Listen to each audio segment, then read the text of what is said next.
ஓம் சாந்தி. 25/8/2016. இன்றைய முரளியின் தலைப்பு இனிமையான குழந்தைகளே, உங்களை இந்த பாவம் நிறைஞ்ச உலகத்திலிருந்து வெளியே எடுத்துட்டு வந்து அமைதியின் உலகத்துக்கு அழைச்சிட்டு போறதுக்காகத்தான் பாபா வந்திருக்கார். பாபா மூலமா உங்களுக்கு 2 பரிசு கிடைக்குது. சுகமும் கிடைக்குது, அமைதியும் கிடைக்குது. எங்க கிடைக்குது சுகமும் அமைதியும்? சொர்க்கத்துல தான். அந்த பரிசை கொடுக்க தான் வராரு. அல்லது சொர்க்கத்துக்கே வரமாட்டேன்னு அடம்பிடிக்கிறவங்க இப்போ அமைதி நிறைந்த பரந்தாமத்துக்கு. ஸோ எல்லாருக்கும் ஏதோ ஒன்றாவது கிடைச்சிருது. கேள்வி, முழு உலகத்திலையும் உண்மையான கன்னிகாஸ்திரி நீங்க தான். கிறிஸ்தவர்கள்ல தான் சொல்லுவாங்க கன்னிகாஸ்திரிகள் அந்த சிஸ்டர்ஸை. சரி, நீங்க தான் உண்மையான கன்னிகாஸ்திரி. உண்மையான கன்னிகாஸ்திரி, அதாவது நன்ஸ் அப்படின்னு யாரை சொல்ல முடியும் அப்படின்னா, யாருக்கு நன் பட் ஒன், ஒருவரை தவிர யாருமே இல்லை. I have none but one. அப்படி யார் இருக்கிறாங்களோ, அந்த ஒருத்தருடைய நினைவு மட்டும் புத்தியில இருக்குதோ, அவங்க தான் உண்மையான கன்னிகாஸ்திரிகள். ஆணா இருந்தாலும் பெண்ணா இருந்தாலும் யாரா இருந்தாலும் உண்மையான கன்னிகாஸ்திரி நாம தான், இல்லையா? ஒருத்தர் தான். மற்றபடி அந்த கிறிஸ்தவர்கள் கன்னிகாஸ்திரிகள் தங்களை நன்சு சொன்னா கூட, ஒருவேளை அவங்க பக்காவாக நினைவிலே இருந்தாலுமே கூட கிறிஸ்துவையும் நினைவு செய்யறாங்க, கடவுளையும் நினைவு செய்யறாங்க. அப்ப 2 பேர் வந்துடுறாங்களே. இறைவனுடைய குழந்தைன்னு தானே சொல்றாங்க, தேவ தூதன் இறை மைந்தன் தானே சொல்றாங்க இயேசு கிறிஸ்துவ. இப்ப 2 பேர், அவங்களுக்கு இயேசுக்குள்ள இன்னொருத்தர் இருக்காருன்னு தெரியாது, அதை விட்டுருங்க. பட் இயேசுனே வச்சுக்கிட்டா கூட இன்னொருத்தர் கடவுள், கடவுளுடைய பிதா மகன் இவரு அப்படின்னு 2 பேர் வந்துடுறாங்க. ஆனா உங்க புத்தியில ஒரு அப்பா தான் இருக்கிறார். இப்போ உண்மையிலும் உண்மையான கன்னிகாஸ்திரிகள் நன்ஸ் நீங்க தான். இந்த அப்பா கொடுக்கிற ஒரே கட்டளை தூய்மையா இருக்கணும். அந்த ஒரு தூய்மையில தான் 2500 வருஷத்து ஆஸ்தியை கொடுக்குறாரு. எவ்வளவு பெரிய விஷயம். கஷ்டப்பட்டு சண்டைப்பட்டு ஒரு ராஜ்யத்தை அடையிறாங்க. இங்க ஒண்ணுமே உட்கார்ந்த இடத்துல அந்த தூய்மையை மட்டும் ஃபாலோ பண்ணிட்டா உலகராஜ்யம் நம்ம காலடியில். பாடல், இந்த பாவம் நிறைஞ்ச உலகத்துல இருந்து அழைச்சிட்டு போக வந்திருக்காரு. இது ஏதோ ஒரு சினிமா பாட்டுக்குள்ள இருக்கு. ஓம் சாந்தி. இனிமையிலும் இனிமையான ஆன்மீக குழந்தைங்க பாட்டை கேட்டீங்களே, கேட்டது யாரு? ஆத்மா. பரமாத்மான்னு சொல்ல முடியுமா ஆத்மாவை? ஏன்னா மனிதர்களை பகவான் சொல்ல முடியாது. நல்லது. இப்ப நீங்க யாரு? பிராமணர்கள். தேவதையெல்லாம் கிடையாது. தேவதையா ஆகணும்னா பிராமணர்கள் ஆகணும், அவ்வளவுதான். பிரம்மாவை கூட தேவதைன்னு சொல்ல முடியாது. பிரம்ம தேவதாய நமக, விஷ்ணு தேவதாய நமகன்னு சொல்றாங்க. அப்ப பிரம்மா விஷ்ணு ஒண்ணா? பிரம்மா விஷ்ணு ஆகுறாரு, ஆனா பிரம்மா வேற, விஷ்ணு வேற. 2 பேருக்கும் இரவு பகலுக்கான வித்தியாசம் இருக்குது. பிராமணர்களுடைய தந்தை பிரம்மா. அப்ப பிராமணர்கள் ஒன்றும் தேவதைகள் கிடையாது. அப்ப எப்படி இவங்களுடைய தந்தை மட்டும் தேவதை ஆக முடியும்? பிரம்மா தேவதையா இருந்தா பிராமணர்களும் தேவதை ஆயிட்டு இருப்பாங்களே. சூப்பர் இல்லையா? இப்ப இந்த விஷயங்களை மனிதர்களுக்கெல்லாம் நீங்க புரிய வைக்கவே முடியாதுப்பா. அப்பாவை ஏத்துக்காதவங்க கிட்ட போய் என்னத்த பேசுறது? பாபா குழந்தையான பிறந்தா நம்ம 7 நாள் கோர்ஸ்ல எல்லாம் இதெல்லாம் சொல்றது இல்ல. பாபாவே புரிய வைக்கும் போதுதான், இப்ப அவருடைய குழந்தைங்களாம் ஆனாதான் புரிய வைக்க முடியும். பகவான் தான் புரிய வைக்கிறாரு. மனிதர்கள் பாருங்க, இஷ்டத்துக்கு குருட்டு நம்பிக்கையில என்னெல்லாம் தோணுதோ அதெல்லாம் சொல்லிடுறாங்க. ஆன்மீக தந்தை குழந்தைகளாகிய ஆத்மாக்களாகிய நமக்கு இப்ப சொல்லி கொடுத்துட்டு இருக்கிறாரு. என்ன சொல்லி கொடுக்குறாரு?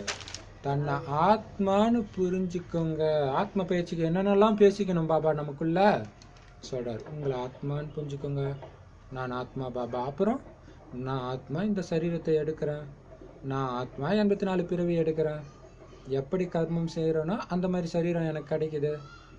சரீரத்திலேருந்து ஆத்மா பிரிஞ்சிட்டா சரீரத்தின் மேல உள்ள அன்பில்ல போனோன்னு தூக்கி போட்டுருவாங்க.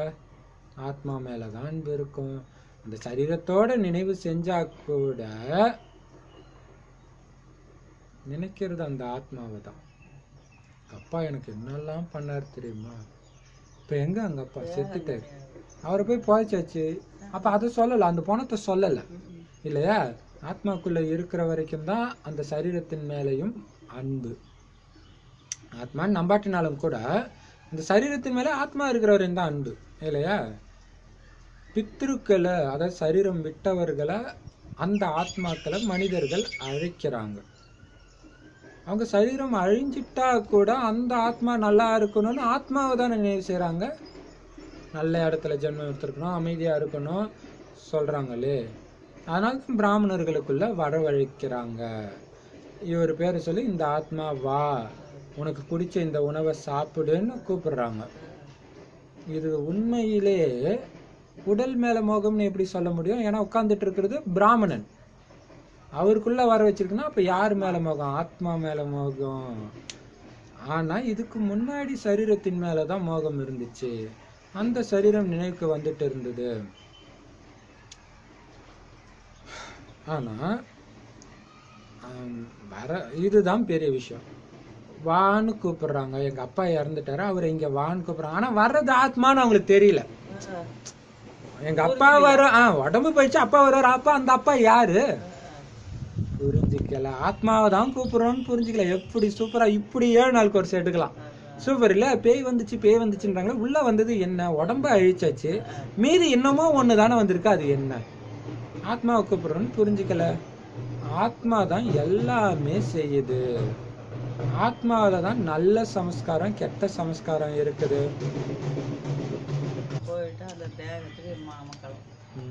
அப்ப அது நமக்கு பயிற்சி கொடுக்குறாரு. ஆத்மான்னு புரிஞ்சுக்கோங்க. இறந்துட்டா என்ன வருது? ஆத்மாவை தான் கூப்பிடுறாங்க. ஆத்மான்னு தெரியல. இப்படி எல்லாம் மைண்டுக்குள்ள சிந்தனை பண்ண சொல்றாரு. இப்பதான் ஆத்ம உணர்வு வரும் இல்லையா? ஆத்மா அழகா பேசிட்டு இருக்குது. டக்குன்னு ஆத்மா போயிடுச்சுன்னா, ஐயோ இங்க வந்து கிளாஸ் எடுத்துச்சு, இந்த உடம்பு இங்கேயா வச்சிருப்பாங்க. அப்ப இவ்வளவு நேரம் எதுக்கு அந்த மரியாதை எல்லாம்? ஆத்மாவுக்கு. ஆனா தெரியல. ஆத்மாவில தான் நல்ல சமஸ்காரம் கெட்ட சமஸ்காரம் இருக்குது. முதல்ல தேக அபிமானம் தான் உள்ள வருவார். என்ட்ரு நரகத்துக்கு துவாபர யுகத்துக்கு வந்தோடனே யார் ஃபர்ஸ்ட் வருவாரு?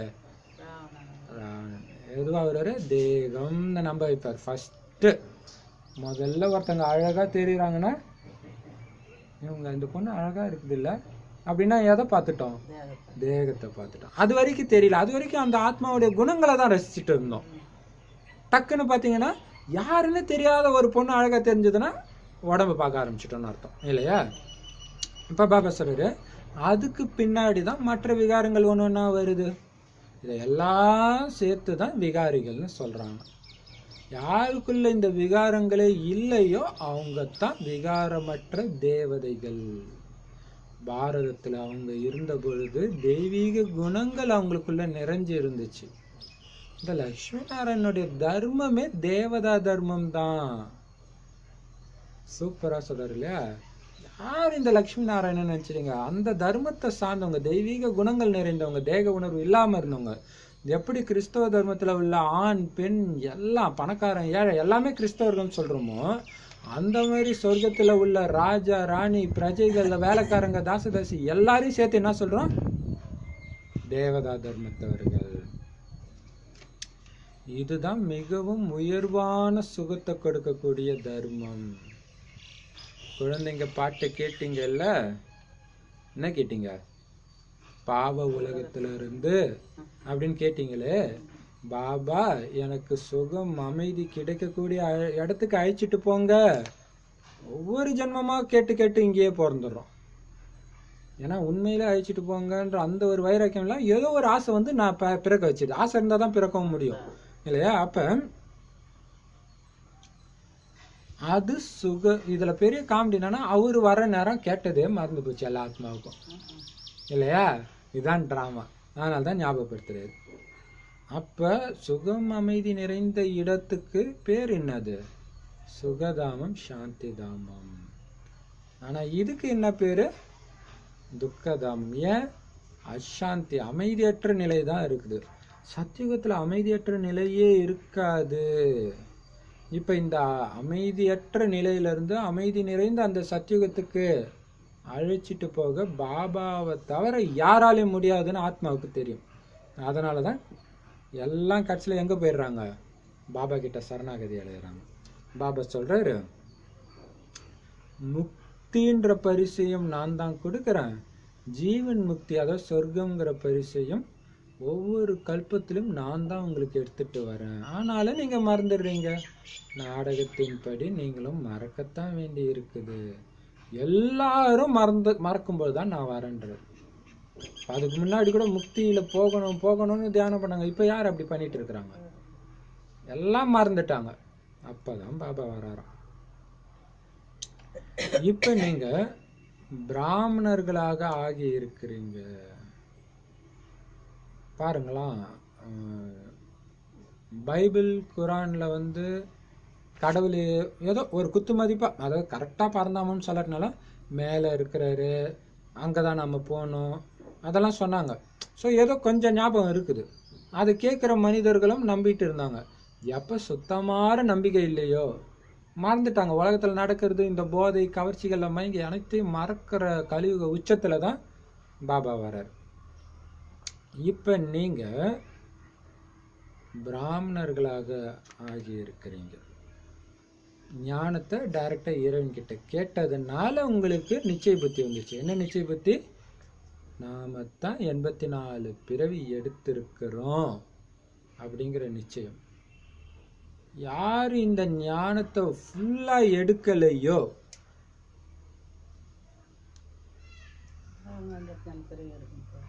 அவங்க சத்தியுகத்துல முதல்ல வர மாட்டாங்க. இப்போ இந்த ஞானத்தை ஃபுல்லா முடிக்கிறதுலயும் இருக்குது ரகசியம். அதான் கடைசியில் வரவங்க ஃபாஸ்ட் போவாங்கன்றது. என்னன்னா ஃபர்ஸ்ட்ல இருந்து ஏதோ ஒரு மாயாவில் அடிச்சு விட்டு போயிடுறாங்க, கடைசி வரையும் இருக்கிறது இல்லை. ஆனா அது எதை வச்சு வருதுன்னா ஞானத்தை வச்சு தான் வருது. இப்போ ஞானத்தையும் ஃபுல்லா படிச்சிடணும் நம்ம. அதுக்குள்ள கடைசியில வந்துட்டு எல்லா ஞானமும் ரெடியா இருக்குது இப்ப, ஆனா அதை படிக்கணுமே இல்லையா? அதான் பாபா சொல்றாரு, ஞானத்தை ஃபுல்லா எடுக்காதவங்களால முதல்ல வர மாட்டாங்கன்னா என்ன அர்த்தம்? அப்ப பாபா சொல்ற ஞானத்துலதான் பதவி இருக்குதுன்ட்டு. இதுதான் அந்த ரகசியம். எவ்வளவு பெரிய ரகசியம் இல்லையா? அப்ப நம்ம எவ்வளவு படிக்க வேண்டியது இருக்குது இல்லையா? எல்லா வாணியும் இருக்குது, ஆனா படிக்கதான் மாட்டோம் இல்லையா? சரி, அப்ப பாபா சொல்றாரு திரேத்தா, சூப்பர் பாயிண்ட் இல்ல, திரேத்தாவிலேயோ அல்லது திரேத்தாவுடைய இறுதியில தான் அவங்க வருவாங்களாம் ஃபுல் ஞானம் எடுக்கலன்னா. ஐயோ, அப்ப எவ்வளோ அனைத்தும் முயற்சியில தான் அடங்கி இருக்குது. சத்தியுகத்துல சுகம் இருந்துச்சு, இந்த லக்ஷ்மி நாராயணனுடைய ராஜ்யம் இருந்துச்சு, நல்லது. இவங்களுடைய முந்தைய பிறவியில யாராக இருந்தாங்கன்னு யாருக்குமே தெரியாது. சரி, அப்ப பாபா சொல்றாரு சத்தியுகத்துல தான் சுகம் இருந்தது, அங்கதானே நீங்க வரணும். திரேதாயுகத்துக்கு வர்றதுக்காக இருக்கிறீங்க. சரி, சத்தியுகத்துல லக்ஷ்மி நாராயணன் ராஜ்யம் இருந்துச்சு, ஓகே, சுகமா இருந்தாங்க. ஆனா அதுக்கு முந்தைய பிறவியில இவங்க யாரா இருந்தாங்க யாருக்கும் தெரியல. இப்ப நமக்கு என்ன தெரியும் சொல்றாரு பாபா? முந்தைய பிறவில அவங்க பிராமணர்களாக இருந்தாங்க. அதுக்கும் முன்னாடி என்னவா இருந்தாங்க? சூத்ரர்களாக இருந்தாங்க. அப்ப பாருங்க, வியாழக்கிழமை அப்பதான் நாராயணன் கோயில ஒரு பிராமணனா இருப்பார். மகாவிஷ்ணு வெறும் வேட்டியை கட்டிக்கிட்டு துளசி மாலையை போட்டிருப்பாங்க. வியாழக்கிழமை யாருடைய நாள்? பாபாவுடைய நாள். பாபா வரும்போது அவர் பிராமணனா இருக்கிறார். எவ்வளவு பெரிய ரகசியம் இருக்கு இதுல இல்லையா? அப்ப பிராமணர்களா ஆவறதுக்கு முன்னாடி என்ன இருந்தாங்க? இருக்கிறதுல மட்டமான சூத்திரர்களா இருந்தாங்க. வர்ணங்கள் குறித்து நீங்க நல்ல விதமா புரிய வைக்க முடியும். நாம தான் 21 பிறவிகளுக்கு அமைதியை அடைவோம்னு இப்ப புரிஞ்சுக்கிறீங்க. அதுக்கான வழியைத்தான் பாபா சொல்லி கொடுத்துட்டு இருக்கிறாரு. இப்ப தூய்மையற்றவர்களா ஆகிட்டோம். அதனாலதான் தூய்மை இழந்த காரணத்தினால அமைதியும் போச்சு, துக்கமோ துக்கம்தான். எங்க அமைதி இருக்குமோ அதத்தான் சுகம் சாந்தின்னு சொல்ல முடியும். அப்ப அமைதிக்கும் சுகத்துக்கும் அடிப்படை என்ன? தூய்மை. இப்ப குழந்தைகளுடைய உங்க புத்தியில இந்த சுகம் துக்கத்துடைய நாடகத்தின் முதல் இடை கடைசி ஞானம் இருக்குது. சத்தியுகமாக இருக்கும்போது இந்த பாரதம் எவ்வளவு சுகம் மிக்கதா இருந்தது பாத்தீங்கன்னா. ஒரு சிஸ்டர் வீடியோ அனுப்பிச்சிருக்கிறாங்க இன்னைக்கு கிருஷ்ண ஜெயந்தியில, சூப்பரா இருக்குது. அவங்க டான்ஸ் ஆடுறத பார்க்கும்போது அப்படியே பயங்கரமா இருக்குது. நான் இப்ப போட்டு காட்டுறேன். அப்ப பாப்பா சொல்றாரு, அவ்வளவு சுகம் மிக்கதா இருந்தது, பேரளவுல கூட துக்கமோ அமைதியின்மையோ கிடையாது. ஒருத்தங்க ஒரு காலத்துல துக்கமா இருந்தாங்கன்னு ஒரு கதை கூட எழுத மாட்டாங்க. ஏன்னா துக்கம்னா என்னன்னு தெரிஞ்சாதானே அதை புரிஞ்சிக்க முடியும். பேரளவுல கூட இல்லை. இப்ப நீங்க சொர்க்கத்துக்கு போறதுக்காக முயற்சி செஞ்சுட்டு இருக்கிறீங்க. இப்ப நீங்க ஈஸ்வரிய சம்பிரதாயத்தை சார்ந்தவர்களாக ஆகி இருக்கிறீங்க. ஏன் சொர்க்கத்துக்கு போகணும்னா ஈஸ்வர சம்பிரதாயத்தவர ஆகணும். மற்றவங்க எல்லாரும் என்ன சம்பிரதாயம்? அசுர சம்பிரதாயத்தினர், பாவ ஆத்மாக்கள். ஆத்மாக்கள் நிறைய இருக்குது, ஆனா பரமாத்மா ஒருத்தர் தான். காட் இஸ் ஒன், இறைவன் ஒருவரேன்றதுக்கு அர்த்தம் அதுதான் இல்லை. அப்ப மற்றவங்க எல்லாம் யாரு? ஆத்மாக்கள். ஆத்மாக்கள் எல்லாம் சகோதரர்கள். எல்லாரும் பரமாத்மாவாலாம் ஆக முடியாது. இந்த சின்ன விஷயம் கூட மனிதர்களுடைய புத்தியில இல்லை. இந்த முழு உலகமும் எல்லைக்கு அப்பாற்பட்ட தீவாக இருக்குது. அவை சின்ன சின்ன தீவுகள். இந்த எல்லைக்கு அப்பாற்பட்ட தீவுல தான் ராவணனுடைய ராஜ்யம் இருக்குது. இந்த விஷயங்களை மனுஷங்க புரிஞ்சிக்கல. வெறும் கதையை மட்டும் சொல்லிட்டு இருந்தாங்க. கதையெல்லாம் ஞானம்னு சொல்ல முடியாது. அதன் மூலம் மனிதர்கள் சத்கதி அடையவும் முடியாது. ஞானத்தின் மூலமா தான் சத்கதி கிடைக்குது. ஞானத்தை கொடுப்பவர் ஒரு தந்தை, வேற யாரும் கிடையாது. அப்ப இலங்கை இருந்துச்சு, அங்க ராவணன் தான் சீதையை கடத்திட்டு போனான் அப்படின்னு நினைச்சிட்டு இருந்தோம். அந்த குட்டி தீவு கிடையாது. ஒட்டுமொத்த உலகமும் மேல இருந்து பார்த்தா தீவு மாதிரி தான் இருக்கு. சுத்தி காடல் தானே. ஒட்டுமொத்தமும் ராவணராஜ்யம். இங்க காப்பாத்துறதுக்கு தான் பாபா வர்றாரு. இந்த ஞானம் அதுல கதையா இருந்தாலும் அந்த கதை கேட்கறதுனால ஞானம் வராது, சத்கதியும் கிடைக்காது, சொர்க்கத்துக்கும் போக முடியாது. பாபா எப்ப வராரோ அப்பதான் ஞானத்தை கொடுப்பார். எப்ப வருவாரு? பக்தர்கள் துடிக்கும் போது வந்து காப்பாற்ற வர்றார். அந்த டைம் மனிதர்களை பாதுகாக்க முடியாது. மனிதர்கள் யாராலையாவது பாதுகாக்க முடியுமா? பாபா தான் வழி. பாபா கிட்ட கல்யாணம் பண்ணி வைக்கிறது தான் நம்ம வேலை. மற்றது நீயாச்சும் சொல்லுங்களா? ஏதாவது வந்துச்சுன்னா என்ன சொல்லுவாங்க? இப்ப என்ன ஆனாலும் புருஷன்கிட்ட நீ போய் கொடுத்த நடத்து, என்கிட்ட வராத, அங்க இணைச்சு விட்டணும். சூப்பர் இல்ல? இப்ப ஏன்னா மனுஷங்க பாதுகாக்க முடியாது. கடவுளுடைய மனைவியை காப்பாற்றுற அளவுக்கு நம்ம பெரிய ஆளா? எவ்வளவு பெரிய விஷயம் இல்லை? மனிதர்களை பாதுகாக்க முடியாது. சிவபாபா அனைத்து குழந்தைங்களுக்கும் ஆஸ்தி கொடுக்கிறார். அவர் அப்பாவா, ஆசிரியரா, சத்குருவா இருக்கிறாரு. அது மட்டுமா இருக்கிறாரு? வக்கீல் நீதிபதியா கூட இருக்கிறாராம். ஏன்னா தண்டனையில இருந்து உங்களை விடுவிக்கிறாரு இல்ல, காப்பாத்திறாருல அந்த கேஸ்ல இருந்து. சூப்பர் இல்ல? எவ்வளோ பெரிய பாவம் பண்ணி நமக்கு வாதாடி காப்பாத்திடுறாரு. ஞானத்தை கொடுத்து தப்பிக்கிறதுக்கு தான் வழி, பண்ணு. அப்ப மத்தவங்க பாபா சொல்லு, கேட்டா அதிர்ஷ்டம், கேட்கலன்னா விட்டுரு, நீ தப்பிச்சிடு. எப்படி இல்ல? எல்லாம் இல்லாட்டினா தர்மராஜாச்சே, எல்லாருக்கும் கேட்கணும்ல. அப்ப பாபா சொல்றாரு, சத்தியுகத்துல யாருமே ஜெயிலுக்கு போக மாட்டாங்க. எல்லாரும் ராவணன் ஜெயில இருந்து காப்பாத்துறாரு பாபா. குழந்தைங்களுடைய அனைத்திலும் உயர்ந்த மன விருப்பங்கள் அனைத்தையும் இப்ப நிறைவேற்றுறார். உயர்ந்த மன விருப்பத்தை தான் நிறைவேற்றுறார் பாபா. மற்றதை ராவணன் நிறைவேற்றி துக்கத்தை கொடுக்குறான். உயர்ந்த மன விருப்பம் என்ன? முக்தி அடையணும். உயர்ந்த மன விருப்பம் என்ன? சொர்க்கத்துக்கு போகணும். உயர்ந்த மன விருப்பம் என்ன? துக்கத்துல இருந்து விடுபடணும். இதைத்தான் பாபா சொல்றாரு, நிறைவேற்றுறாரு. ராவணனின் மூலம் அசுத்தமான விருப்பங்கள் நிறைவேறுது. அடுத்த லைன்ல சொல்லிட்டு பாருங்க. உயர்ந்த மன விருப்பங்களை நிறைவேற்றுறது பாபா, அசுத்தமான விருப்பங்களை நிறைவேற்றுறது மாயா. அது பாபான்னு புரிஞ்சிக்காதீங்க. எப்படி அடிச்சாரு பாருங்க. அதுவும் நிறைவேறும். இங்கதான் சங்கமிகத்துல தான் 2 பேரும் விழுந்து வேலை செய்வாங்க. நம்ம பாபா பரவாயில்ல பாபா நினச்சோன்னே கொடுத்துட்டா. பாபா சிரிப்பாரு, நான் எல்லாத்தையும் மறக்க சொன்னா மாயா கொடுத்ததை வாங்கிட்டு நான் கொடுத்தேன்னு நினைக்கிறியான்றே. சூப்பர் பாயிண்ட் இல்ல இது? பாபா குழந்தை ஆனப்புறம் தான் அசுத்த விருப்பங்களை நிறைவேற்றுவோம் மாயா பூச்சி இழுக்கிறதுக்காக. தந்தையின் மூலம் சுத்தமான விருப்பங்கள் நிறைவேறுது. சுத்தமான விருப்பங்கள் நிறைவேறதன் மூலமாகத்தான் நீங்க சதா சுகம் நிறைந்தவர்களாக ஆகுறீங்க. அசுத்தமான விருப்பம் என்றால் தூய்மையற்ற விகாரமிக்கவராக ஆகிறது. என்ன? சதா காலத்துக்கும் துக்கமே படுறது. பாபா குழந்தையாக துக்கப்படுறதுக்காக வரீங்க. ராவணன் கிட்டயே கேட்டுக்கிட்டு இருக்கிறீங்களா இன்னும் இதை நிறைவேற்று அதை நிறைவேற்றுன்னு? இப்போ பாபா சொல்றாரு, தூய்மையா இருக்கிறவங்க தான் பிரம்மச்சாரிகள்.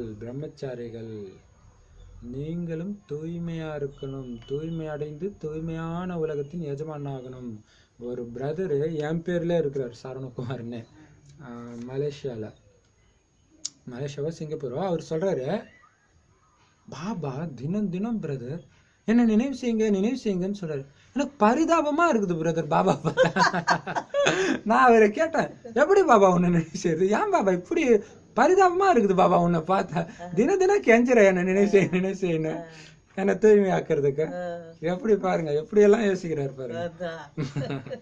நம்ம கூட இது தோணல.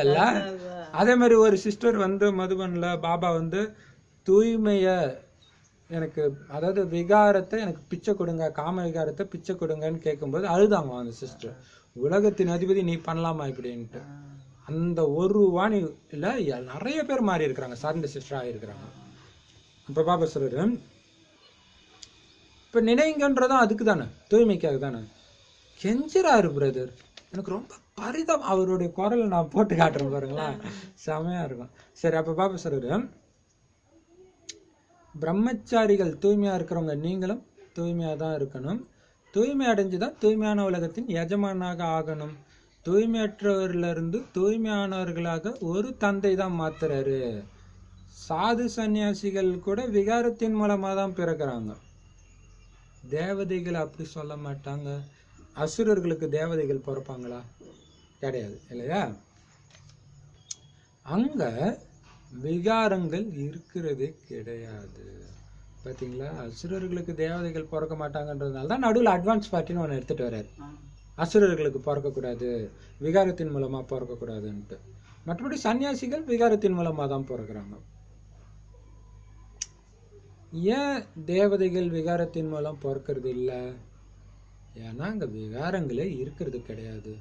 அது அவ்வளோ தூய்மையான உலகம். லக்ஷ்மி நாராயணன் முழுமையான விகாரமற்றவர்களாக இருந்தாங்க. அப்ப பாரதமே தூய்மையா இருந்துச்சு. இதை நீங்க இப்ப புரிஞ்சுக்கிறீங்க. சத்தியுகத்துல தூய்மையா இருந்த பொழுது அப்படி ஒரு அமைதியும் செல்வ வளமும் இருந்தது. எதையும் சார்ந்து இல்லை. நீ கரண்ட் நின்று போச்சுன்னா எல்லாம் அவுட்டு இல்லையா? அங்க அவ்வளோ அமைதி, செல்வம், செல்வ செழிப்பு அப்படி இருந்துச்சு. அனைவரும் சுகமிக்கவர்களாக இருந்தாங்க. ராவண ராஜ்யம் எப்ப தொடங்கிச்சோ அப்பதான் கீழே இறங்கியபடி வராங்க. இப்ப என்ன ஆச்சு? இறங்கி எதுக்கும் பயனற்றவர்களாக ஆகிட்டாங்க. ஒருத்தருக்கு ஒருத்தர் துக்கத்தை தவிர எதையும் கொடுத்துக்கிறது கிடையாது. முற்றிலும் சோழிகளாக, எதுக்கும் மதிப்பற்றது சோழி. ஆனா அதுக்குள்ள இருக்கிற வைரம் மதிப்பு வாய்ந்தது. அந்த மாதிரி வைரமா இருந்தவங்க சோழிகளாக, மதிப்பற்றவர்களாக ஆகிட்டாங்க. இப்ப மீண்டும் வைரத்துக்கு சமமா நீங்க மாறுறீங்க. மாத்துறது யாரு? பாபா.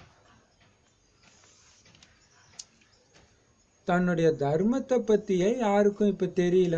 அந்த அளவு மோசமாயிட்டோம். மற்ற எல்லா மதத்துக்காரங்களுக்கும் அவங்க மதம் தெரியுது. நமக்கு மட்டும்தான் இந்தியா இந்து அப்படி சொல்லிட்டு இருக்கிறோம், மதத்து பேரை தெரியாம. பாவங்கள் செஞ்சபடி இருக்கிறாங்க. ஏன்? தர்மம் தெரியாதனால. இப்ப கிறிஸ்தவ தர்மத்துக்கும் முஸ்லீம் தர்மத்துக்குன்னு ஒரு சில விஷயங்கள் இருக்கு. கிறிஸ்தவ தர்மத்தை சார்ந்தவங்க மற்ற மதத்து கோயிலுக்கு போகக்கூடாது, இந்து மதத்துடைய போட்டோ எதுவும் வச்சுக்க கூடாது, கரெக்டா ஃபாலோ பண்றாங்க. முஸ்லீம் மதத்துல அது மாதிரி பர்தா போடாம போகக்கூடாது, அதையும் ஃபாலோ பண்றாங்க. தேவதை தர்மம் எப்படி இருக்கணும்? விகாரமே இருக்கக்கூடாது. ஆனா தேவதை தர்மன்றதை மறந்துட்டோம், அதனால மாட்டிக்கிட்டோம் இல்லையா? இப்போ வைஷ்ணவர்கள் பார்த்தீங்கன்னா அவங்க வெளியில சாப்பிட மாட்டாங்க, அதெல்லாம் ஃபாலோ பண்றாங்க. பட் தேவதை தர்மம்னு மறந்ததுனால பாவங்கள் செஞ்சுக்கிட்டே இருக்கிறாங்க.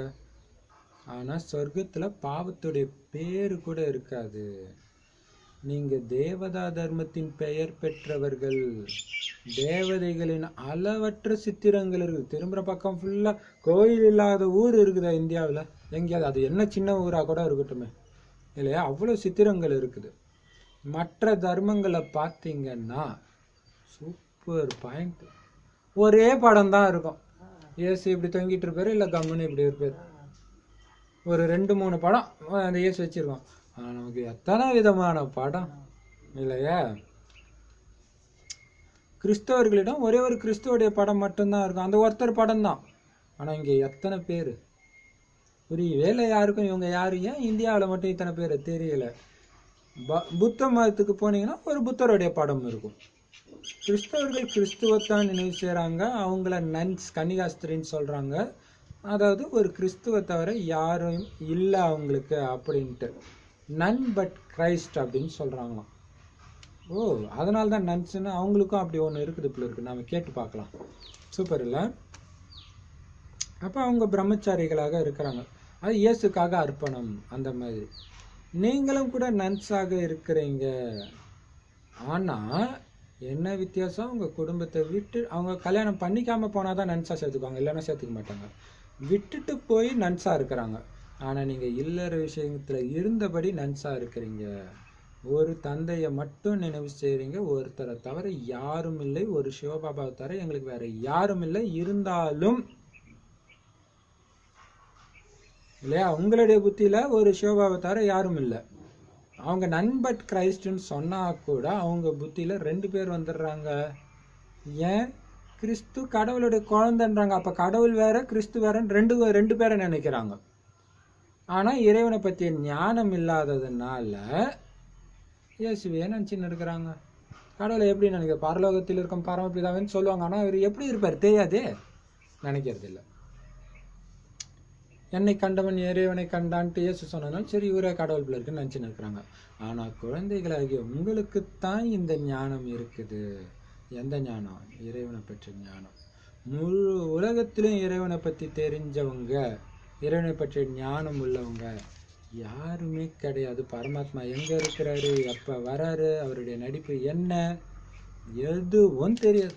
அதனால்தான் இந்தியாவில் கடவுள் வராரா, ஏன் மற்ற நாட்டில் வரல தெரியல, அவருடைய நடிப்பு தெரியல. அதனால் எங்கே இருக்காரு தெரியாது, எப்போ வரார் தெரியாது, எப்படி வரார் தெரியாது. பகவான் எல்லாத்தையும் தெரிஞ்சவர்னு வேற சொல்லிடுறாங்க. அவங்க என்ன நினச்சிக்கிறாங்க, நம்ம மனசில் இருக்கிற எல்லா விஷயத்தையும் அவர் தெரிஞ்சுக்கிறாருப்பா, அவருக்கு தெரியாத எதுவும் இருக்காதுப்பா அப்படின்னு சொல்கிறாங்க. ஆனால் பாபா என்ன சொல்கிறாரு, சத்தியமாக எனக்கு தெரியாதுன்ற இல்லையா, எனக்கு தெரியாது. ஒவ்வொருத்தருடைய மனசுலையும் என்ன இருக்குதுன்னு தெரிஞ்சுக்க வேண்டிய அவசியம் எனக்கு என்ன இருக்குது? நான் தெரிஞ்சுக்கிட்டு என்ன பண்ண போகிறேன்? எல்லாத்தையும் தெரிஞ்சுக்கிட்டா அவர் தூய்மையாக இருக்க முடியாது அப்புறம், இல்லையா? நம்ம எல்லாமே தவறாக தான் நினச்சிட்டு இருக்கிறோம். இப்போ அவருமே இப்படி ஆகிடும். நான் வர்றது தூய்மையற்றவர்களை தூய்மையாக்கிறதுக்கு, அந்த வேலையை மட்டும்தான் நான் பண்ணுறேன். அதுக்கு எதுக்கு நான் உங்களை பற்றி தெரிஞ்சுக்கணும்? நீங்கள் என்ன நினைங்க, தூய்மையாடிங்க, அவ்வளோதான். இப்போ யாராவது தூய்மையாக இல்லாமலே நான் தூய்மையாக தான் இருக்கிறேன் அப்படின்னு சொல்லிட்டு பாபா கிட்ட போகிறாங்க, மதுபனுக்கு போகிறாங்க அப்படின்னா பாபா சொல்கிற தனக்குத்தானே நஷ்டத்தை ஏற்படுத்திக்கிறாங்க. இதில் நீங்கள் பாபாவை ஏமாத்தலை, மிகப்பெரிய தண்டனை கிடைக்கும். சாதாரண விஷயம் கிடையாது இல்லையா? தேவதைகளுடைய சபையில் அசுரர்கள் போய் உட்கார்றாங்கன்னு பாடப்பட்டிருக்கு வேதத்தில். அங்கே அமிர்தம் கொடுக்கப்பட்டிருந்தது, யாரோ விகாரத்தில் சென்று விட்டு அதை மறைச்சி அங்கே வந்து உட்கார்றாங்கன்னா அவங்க அசுரர்கள் தானே. அதுதான் தேவதைகள் சபையில் அசுரர்கள் வர்றதுன்னு சொல்கிறாங்க. அப்போ வைப்ரேஷன் கெட்டு போகுது. அப்போ எவ்வளோ பெரிய பாவம், அவங்க பதவியை அவங்களே கீழானதாக ஆக்கிக்கிறாங்க. ஒவ்வொருத்தரும் தன்னுடைய முயற்சி செய்யணும், இல்லைன்னா நமக்கே சத்திய நாசத்தை தான் ஏற்படுத்திக்கிறோம். நம்ம பாருங்க, நம்ம முயற்சி நாம தான் செய்யணும் தூய்மையாக இருக்கிறதுக்காக. அப்படி இல்லைன்னா நமக்கு நாமளே சத்திய நாசம் பண்ணிக்கிறோம். பலரும் மறைஞ்சு வந்து உட்கார்ந்துக்கிறாங்க, மறைச்சிடுறாங்க உண்மையை சொல்லாமல். நாங்கள் விகாரத்தில் போகிறதே இல்லைன்னு சொல்கிறாங்க, ஆனால் விகாரத்தில் சென்றபடி இருப்பாங்க. இது தன்னைத்தானே ஏமாத்திக்கிறது, தனக்கே சத்திய நாசத்தை செஞ்சுக்கிறாங்க. பரமபிதா பரமாத்மாவுடைய வலதுகரமாக இருக்கிற தர்மராஜர்கிட்டே போய் சொல்கிறாங்கன்னா தண்டனைக்கு ஆளாகிறாங்க. ஏன்னா இவர் மூலமாக தான் நாளைக்கு தண்டனை கொடுக்க போகிறாரு. இப்போ பிரம்மபாபா முகத்தை முழிக்க முடியும், முழிக்கவே முடியாதான். அப்படி இருக்குமா. இப்போ பாப்பா சொல்றாரு, நிறைய சென்டர்ல கூட இந்த மாதிரி நிறைய பேர் இருக்கிறாங்க. சென்டர்ல இருக்கிறவங்களே பாபா, அதாவது பிரம்ம பாபா முதல்ல டெல்லிக்கு போகும்போது ஒருத்தர் டெய்லியும் வந்துட்டு இருந்தாராம். ஆனா விகாரத்திலயும் போயிட்டே இருந்தாராம். அது சிவபாபாவும் இருக்கிறதுனால கண்டுபிடிச்சிடுவாங்க அவங்க ஈஸியா. அதனால கேட்டாங்களாம், தூய்மையா இருக்க முடியலன்னா ஏன் வரீங்க? இந்த மாதிரி நாம கேட்குறோமா? அவர் கேட்டார். இதான் பெரிய விஷயம் இல்லையா? அப்ப இப்படி கேட்கணும்ன்றாரு. ஏன் வரீங்க? இல்லைன்னா ஏன்பா வரீங்க? வரலன்னா அவரு சொன்னாராம், பாபா எனக்கு நிர்விகாரியா ஆகணும்னு ஆசை இருக்குது பாபா, நான் வரவே இல்லைன்னா எப்படி பாபா ஆகுறது? நான் என்னால இப்ப முடியல, ஆனா ஆகணும்னு எனக்கு தோணுது, உன் ஞானத்தை கேட்க கேட்க ஆயிடுவேன் பாபா அப்படின்னு சொன்னாராம். பாபா சொல்றாரு, அப்ப தூய்மை நல்லதா இருக்குது தானே, தூய்மை ஆகணும்னு நினைக்கிறீங்க தானே, ஆனா அப்படி உங்களால இருக்கவும் முடியல. கடைசியில நான் எப்படியாவது சுதாரிச்சுக்குவேன் பாபா. ஒருவேளை நான் வரவே இல்லைன்னா என் படகு மூழ்கிடுமே பாபா, வேற எந்த வழியுமே இல்லையே, அதனால நான் இங்க வர வேண்டி இருக்குது அப்படின்னு சொன்னாராம். பாபா சொல்றாரு, நீங்க வாயு மண்டலத்தை கெடுக்கிறீங்க. எதுவரை இப்படி வந்துட்டு இருப்பீங்க? நீங்க வரீங்க, விகாரத்தை தான் போறீங்கன்னு சொல்லவும் செய்றீங்க, அல்லது எப்படியோ வரீங்க. ஆனா தூய்மையா இருக்கிறவங்களுக்கு தூய்மையற்றவர்கள் மேல வெறுப்பு வரும்ன்றார். வாயுமண்டலம் கெட்டு போகுது, ஒண்ணு இவங்களுடைய எண்ணங்கள் வருது, இவங்களுக்கே தெரியும் அந்த விகாரத்துல இருக்கிறவங்க ஒரு டிஃபரன்ஸ் தெரியும், அந்த உடம்புல ஒரு நாத்தம் அடிக்கும், அப்ப வெறுப்பு ஏற்படுது. பாபா சொல்றாங்களாம், இவங்க கையால சமைக்கிற உணவு கூட நல்லா இருக்கிறது இல்லைன்னு சொல்றாங்களாம். பாபா யுக்தி சொல்லி கொடுக்கிறாரு. சாப்பிட்றதுல தண்ணி குடிக்கிறதுலாம் பிரச்சனை ஏற்படுது, அதுக்காக வேலையை விட்டுடணும் அப்படி கிடையாது, யுக்தியோட நடந்துக்கோங்க. யாருக்காவது நீங்க புரிய வச்சீங்கன்னா, தூய்மையா இருக்கிறது எப்படிப்பா, இதை நாங்க எங்கேயுமே கேள்விப்பட்டதில்லை, உலகத்துல யாருமே விகாரத்துல போவாதீங்க கல்யாணம் பண்ணிக்காதீங்கன்னு சொன்னதே இல்லையேன்னு கோச்சிக்கிறாங்க. எவ்வளவு பேரு ரமண மகரிஷி, வள்ளலாரு, இவங்கெல்லாம் கல்யாணம் பண்ணிக்காதீங்கன்னு சொல்லலை, நீ என்ன அவ்வளோ பெரியதான்னு கேட்குறாங்க. ஏன்னா யாருமே சொன்னது கிடையாது. இப்ப பாபா சொல்றாரு, சன்னியாசிகளால கூட தூய்மையா இருக்க முடியறது கிடையாது, வீடு வாசலை விட்டுட்டு போனா வேணா அவங்களால தூய்மையா இருக்க முடியுது. அதுதான் சொல்றாங்க. வள்ளலாரு எல்லாமே வீட்டை விட்டு போய் தனியா போனவங்க, அப்ப வேணா இருக்க முடியும், வீட்டுல இருந்துட்டு இருக்க முடியாது அப்படி சொல்றாங்க. ஆனா அப்ப பிரம்மகுமாரிகள் மட்டும் எப்படி இருக்க முடியும்னு அவங்க கேட்குறாங்க. ஒரு விஷயத்த அவங்க புரிஞ்சுக்கலாம். என்ன புரிஞ்சுக்கல? இங்க உங்களுக்கு சொல்லி கொடுத்துட்டு இருக்கிறது பதித்த பாவன பரமபிதா பரமாத்மான்னு அவங்களுக்கு தெரியல, யாருக்கிட்ட படிக்கிறோன்னு அவங்களுக்கு தெரியல. கடவுள் சொல்லி கொடுக்கிறாருன்றத அவங்கள ஏத்துக்கிறது கிடையாது, எதிர்க்கிறாங்க. சிவபாபா பிரம்மாவுடைய உடல்ல வராருன்னு எந்த சாஸ்திரத்திலயாவது காட்டுங்க பாப்போம், எங்களுக்கு ஆதாரம் காட்டுங்கன்றாங்க. பாபா நேத்து வானிலை சொன்னாரு, எந்த சாஸ்திரத்திலும் கிடையாது நான் வருவேன்னு. அதான் அங்க அதிர்ஷ்டம் இருந்தாதான் வர முடியும். அப்ப நம்ம எவ்வளவு பெரிய அதிர்ஷ்டம் தெரிஞ்சவங்க இல்ல, இந்த மாதிரி வாதம் பண்ணியிருந்தா கட்சியா இருக்க மாட்டாரு. எந்த சாஸ்திரத்துல இருங்க காட்டுங்க பாப்போன்றாங்களாம். நான் ஒரு சாதாரண முதியவருடைய உடல்ல வரேன், அந்த முதியவருக்கே தன்னுடைய பல பிறவிகள் பத்தி தெரியாது அப்படின்னு கீதையில எழுதப்பட்டுள்ளது. இது மீண்டும் படிச்சாதான் நமக்கு தெரியும் எப்ப வருது, இது இருக்குதுன்றார் பாபா இல்லையா, கீதையில இருக்கலாம். அவருக்கு தன்னுடைய பிறவிகள் பத்தி தெரியாதுன்னு எழுதப்பட்டிருக்கு. இது பிறகு பரமபிதா எப்படி மனிதரின் உடல்ல வருவார்னு ஏன் கேக்குறீங்க? அப்படி சொல்லுங்க, கீதையில எழுதி இருக்குது ஒரு வயோதிகர் உடல்ல வருவன்னு, அப்புறம் ஏன் கேக்குறீங்க? தூய்மையற்ற உடல்ல தான் வழிகாட்டுவாரு, இதுக்கு முன்னாடி கூட வந்திருக்கிறாரு, என்னை மட்டும் நினைவு செய்யுங்கன்னு சொல்லி இருக்கிறாரு, அவர் தான் பரந்தாமத்துல வசிக்கிறாரு மற்றும் என்னை மட்டும் நினைவு செய்யுங்கன்னு சொல்றாரு. என்னை மட்டும் நினைவு செய்யுங்கள்னு சொல்றதுக்கு கிருஷ்ணருடைய உடல் மூலவதனத்துல இருக்காது. ஒரு பரமபிதா பரமாத்மா தான் சாதாரண உடல்ல பிரவேசம் செஞ்சு குழந்தைகளாகிய உங்களுக்கு இதை சொல்றாரு. என்னை மட்டும் நினைவு செஞ்சீங்கன்னா இந்த யோகா அக்னியின் மூலம் உங்களுடைய பாவங்கள் அழிஞ்சு போயிடும். அதனால தான் என்னை பதித்த பாவனர்னு சொல்றாங்க. பதித்த பாவனர் கண்டிப்பாக ஆத்மாக்களுடையவராகத்தானே இருப்பாரு. ஏன்னா ஆத்மா தானே தூய்மை இழக்குது.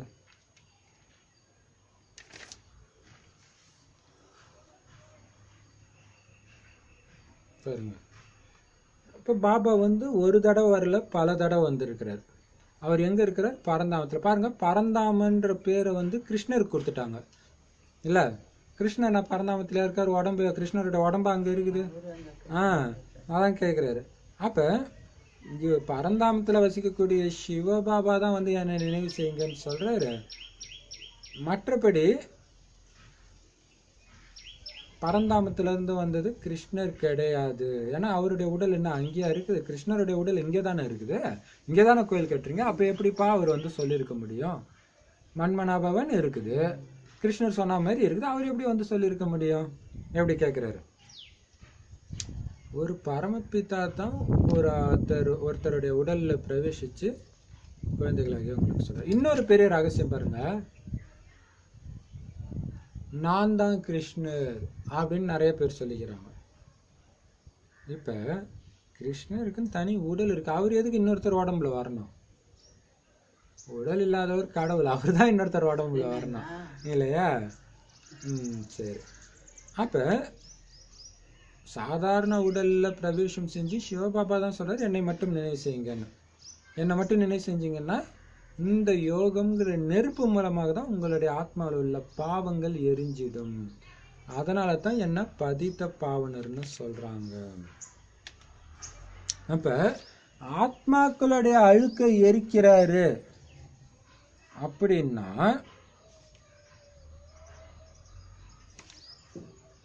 அவரு ஆத்மாக்களுடையவராகத்தானே இருப்பாரு. எப்படி சூப்பரா கேட்கிறாரு பாருங்க. உடலுடைய பாவத்தை அவர் எரிக்கல, ஆத்மாவுடைய பாவத்தை எரிக்கிறார். இப்ப ஆத்மாவுடைய பாவத்தை எரிக்க கத்துக் கொடுக்கிறவர் ஒரு ஆத்மா லோகத்தை சார்ந்தவரா தானே இருப்பாரு. ஆத்மாக்களோட இருக்கிறவரா தானே இருப்பாரு. உடலோட இருக்கிறவரா எப்படி இருப்பாரு? எப்படி கேட்டாருல்ல, சூப்பரா கொஞ்சம் ஆழமாவே இன்னைக்கு சொல்றாரு. ஆத்மா தான் தூய்மை இழக்குது. எதுவுமே ஒரே தடவை படிச்சா புரிய மாட்டேங்குது இல்ல, ரெண்டாவது தடவை படிச்சாதான் புரியுது இன்னைக்கு. சரி, ஆத்மா தான் தூய்மை இழக்குது. தந்தை சொல்றாரு, நீங்க தூய்மையான ஆத்மாவாக 16 கலைகள் நிரம்பியவராக இருந்தீங்க. ஆனா இப்ப எந்த கலையும் இல்லை, முற்றிலும் தூய்மையற்றவர்களா ஆகிட்டீங்க. நான் தான் ஒவ்வொரு கல்பமும் உங்களுக்கு இதை புரிய வைக்கிறேன். என்ன புரிய வைக்கிறாரு? தூய்மை இழந்திருக்கிறீங்க, தூய்மை ஆகுங்க. காமச்சிதையில உட்கார்ந்து கருப்பா ஆகிட்டீங்க, உங்களை நான் ஞானச்சிதையில அமர்த்தி தூய்மை ஆக்குறேன். பாரதத்துல தான் தூய்மையான இல்லறம் இருந்துச்சு, இப்ப தூய்மையற்ற இல்லற மார்க்கமா இருக்குது. யாருக்குமே அமைதி இல்லை. கரெக்டு தானே? யாருக்குமே அமைதி இல்லை. ஏன்னா தூய்மையற்ற இல்லற மார்க்கம் ஆயிடுச்சு. 2 பேருமே ஞான சிதையில, கணவன் மனைவி 2 பேரும் இப்ப ஞான சிதையில உட்காருங்க, காமச்சிதையில எரிஞ்சது போதும் அப்படின்ட்டு பாபா சொல்றாரு. அப்ப முதல்ல எந்த ஞானத்தை கொடுக்குற? முதல்ல ஆத்மான்னு புரிஞ்சுக்கோங்க. ஆத்மான்னு புரிஞ்சு பாபா முன்னாடி நினைக்கும் போது அந்த யோகா அந்த அக்னி பட்டு ஆத்மாவில் உள்ள பாவங்கள் எரியணும். ஒரு சிஸ்டருக்கு இப்படி ஆகுது, அப்படியே பாபாட்ட மேலே போறாங்க பரந்தாமத்துக்கு, அது தானாவே நடக்குது. இவங்க முயற்சி பண்ணி கூட போகலாம். அப்படியே போறாங்கன்னா, போனோன்னு பாபாட்ட போனோன்னு அப்படியே பத்தி எரியுதான் ஆத்மா. பயந்துட்டு குடுகுடுன்னு வந்துட்டாங்களாம். பாபா ஞானம் கட்சி 2 நாள்ல. அப்புறம் இப்பதான் தெரியுது அது கரெக்டா எரியிற மாதிரி காட்டுறாரு. யோகா எப்படி பண்ணணும் கத்து கொடுக்குறாரு அவங்களுக்கு. இப்ப பாபா சொல்றாரு, ஞானச்சிதையில உட்காருங்க 2 பேரும். நீங்க ஆத்மாக்கள். உங்களுக்கு உடம்பு எப்படி தெரியுமா கிடைக்குது? இதுக்கு முன்னாடி செய்த கர்மங்களுக்கு ஏற்றாற் போல கிடைக்குது. அடுத்த பிறவியிலும் அவங்களே தான் கணவன் மனைவியாக ஒருத்தரோட ஒருத்தர் சந்திப்பாங்களா? பாபா குழந்தைங்கள சொல்றாரு. பாபா குழந்தைங்க கணவன் மனைவி ஒன்னா பாபா குழந்தை ஆயிட்டாங்கன்னா சத்தியுகத்துல அவங்களே கணவன் மனைவி ஆவாங்களா? புருஷார்த்தப்படி தான் நடக்கும். ஆவாங்க ஆக மாட்டாங்க. பாபா சொல்றாரு ஆகவே மாட்டாங்க. ஆகவே மாட்டாங்க. போ. ஏன் அப்படின்னா ஒரே மாதிரி பந்தயத்துல ஓட முடியாது 2 பேராலன்றாரு. எவ்வளவு பெரிய விஷயம். பிரம்மா பாபா பக்கா, அவருடைய மனைவி ஒன்றும் அங்க வரலையே, மம்மா தானே வராங்க. அப்ப எவ்வளவு பெரிய விஷயம். இது படிப்புடைய விஷயம்.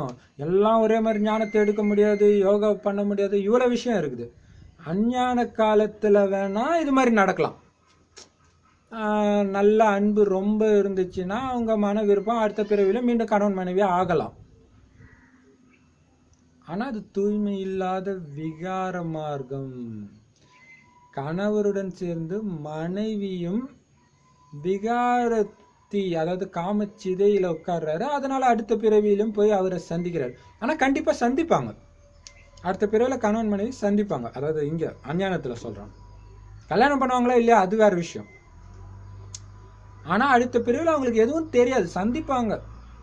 அது குழந்தையா கூட பிறக்கலாம், அல்லது ஃப்ரெண்டா இருக்கலாம், பக்கத்து வீட்டுக்காரங்களா இருக்கலாம், சொந்தக்காரங்களா இருக்கலாம், எப்படியோ சந்திப்பாங்க, அல்லது ஆபீஸ்ல வேலை செய்றவங்க, ஏதோ ஒண்ணு. ஆனா ஞாபகம் இருக்காது. நீங்க கூட தான் இப்ப பாபாவோட சேர்ந்து ஞானச்சிதையில உட்கார்றீங்க. இந்த சீச்சி அசுத்தமான சரீரத்தை விட்டுட்டு போயிடுவீங்க.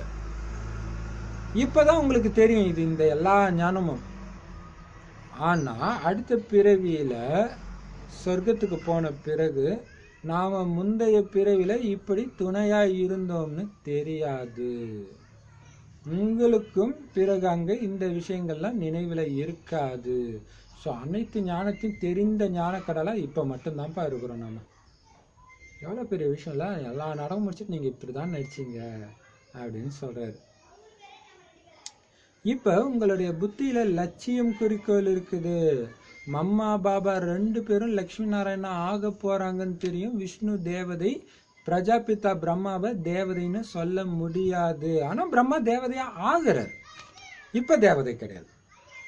ஏன்னா பிரம்மாவிலிருந்து விஷ்ணுவாகவும் விஷ்ணுவிலிருந்து பிரம்மாவாகவும் எப்படி ஆகிறாரு நீங்க புரிஞ்சுக்கிறீங்க. பிரம்மாவிலிருந்து விஷ்ணுவாக 1 வினாடி, விஷ்ணுல இருந்து பிரம்மாவாக 5000 வருஷம். அமைதி வேணும் வேணும்னு கேட்குறீங்களா? அது எங்க தெரியுமா இருக்கும்? சொர்க்கத்துல மட்டும்தான் இருக்கும்.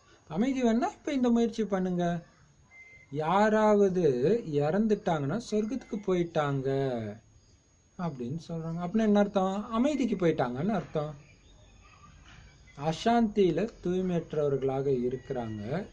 இருந்தாலும் தன்னை ஆத்மான்னு புரிஞ்சுக்கிட்டு தந்தையை நினைவு செஞ்சீங்கன்னா பாவ கர்மங்கள் அழியும்னு தந்தை சொல்றாரு. அப்ப சொர்க்கத்துக்கு போயிட்டாங்கன்னா உண்மையில அந்த ஆத்மா அமைதியா இருக்குதா? அது அமைதியா இருக்கிற மாதிரி இருந்தா இறந்த பிறகு செய்யற கர்ம காரியங்களும் செய்ய வேண்டிய வேலையே கிடையாது. அது அமைதி இல்லாம சுத்திட்டு இருக்குதா, அதை ஓட்டணும் தானே இவ்வளவும் பண்றாங்க இல்லையா? இப்ப பாப்பா சொல்றாரு எல்லாமே அசாந்தியில தூய்மையற்றவர்களாக தான் இருக்கிறாங்க இந்த கலியுகத்துல. அப்படி இருந்தாலுமே கூட உங்களை ஆத்மானு மட்டும் புரிஞ்சு பாபா நினைச்சீங்கன்னா பாவங்கள் எரிய ஆரம்பிக்கும், அமைதியை அனுபவம் செய்ய முடியும். ஸோ மெயின் விஷயம் உங்களை ஆத்மான்னு புரிஞ்சு பாபா நினைச்சதுதான். மற்றதெல்லாம் விஸ்தாரம், விரிவாக புரிஞ்சிக்க வேண்டிய விஷயங்கள். சாரம் என்னது? பாபாவை நினைவு செய்யறது தான். இப்போ பாபா சொல்றாரு தந்தை தான் ஞானம் நிறைஞ்சவர், உங்களையும் தன்னை போலவே ஞானம் நிறைஞ்சவரா ஆக்குறாரு. நினைவின் யாத்திரையின் மூலம்தான் நீங்க சதோ பிரதானமா ஆகுறீங்க. சூப்பர். இது ஆத்மாக்களின் ஓட்ட பந்தயம். ஒரு வினாடி ரேஸ் நடந்துட்டு இருக்கு. நீங்க ஒரு தடவை மாயால ஊந்துட்டீங்கன்னா அப்படியே உலகமே முடியாது. நீங்க விழுந்த நேரம் கோடி பேர் முன்னாடி ஓடிட்டு இருப்பாங்க இல்ல. ஓட்ட பந்தயம் இது. எதுக்கு ஓட்ட பந்தயம்? சதோ பிரதானமாக. நேற்று சொன்னாரு கர்மாதித்தன் இல்லைன்னா என்ன அர்த்தமா? தமோ பிரதானத்துல இருந்து சதோ பிரதானமா மாறுறதுன்னு தான் சொல்றாரு. யார் அதிகமா வெறித்தனமா பாபாவை நினைவு செய்யறாங்களோ அவங்க ஸ்பீடா ஓடுவாங்க. இங்க ஸ்பீடு தான், டைம் கம்மியா வச்சு இப்ப ஸ்பீடா ஓடணும் இல்லையா? இது யோகம் மற்றும் படிப்புடைய ஓட்டப்பந்தயம். பள்ளிக்கூடத்திலும் ஓட்டப்பந்தயம் நடக்குது தானே. நிறைய மாணவர்கள் இருப்பாங்க. அவங்கள யாரு முதல்ல வராங்களோ அவங்களுக்கு கல்வி உதவித்தொகை கிடைக்குது.